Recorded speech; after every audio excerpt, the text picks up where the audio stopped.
Menteri Investasi Kepala Badan Koordinasi Penanaman Modal, Bahlil Lahadalia mengatakan, dipilihnya Kalimantan Timur sebagai lokasi ibu kota negara Nusantara berdasarkan pada sejumlah pertimbangan.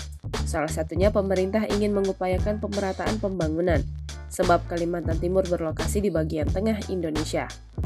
Karena di satu titik tengah mendekatkan diri pada Sulawesi, Bali, Nusa Tenggara Timur, Maluku, Papua, dan Jawa juga dekat ke sana. Kata Bahlil di acara peresmian Media Center Indonesia Maju di kawasan Menteng, Jakarta, Senin 4 Desember 2023, dikutip dari Kompas TV.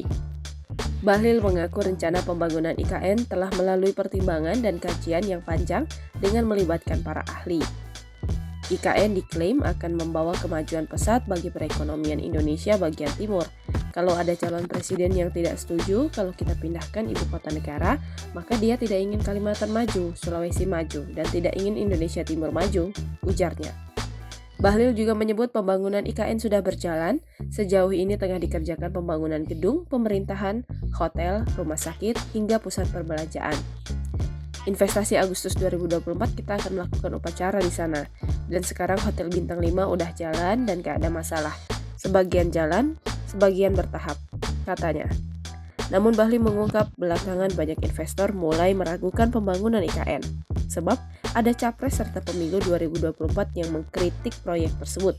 Bahlil tidak menyebut siapa sosok capres yang dia maksud, akan tetapi ia menegaskan bahwa proyek pembangunan IKN punya landasan hukum kuat berupa Undang-Undang Nomor 21 Tahun 2023 tentang IKN. Masa tiba-tiba mau bilang batalkan, ya kami harus mampu menjawab itu dengan baik, ujarnya.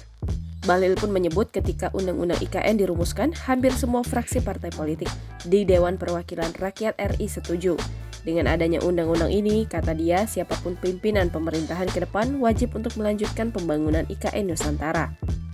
Sebagaimana diketahui, Capres nomor urut 1 Anies Baswedan berulang kali melempar kritik terhadap pembangunan IKN Nusantara. Terbaru ia menyebut IKN merupakan proyek yang tidak urgent. Menurut Anies, anggaran besar seharusnya digunakan untuk membiayai kebutuhan yang mendesak, misalnya membangun kota yang saat ini belum berkembang, memperbaiki transportasi umum, dan memperluas akses masyarakat terhadap kebutuhan air minum.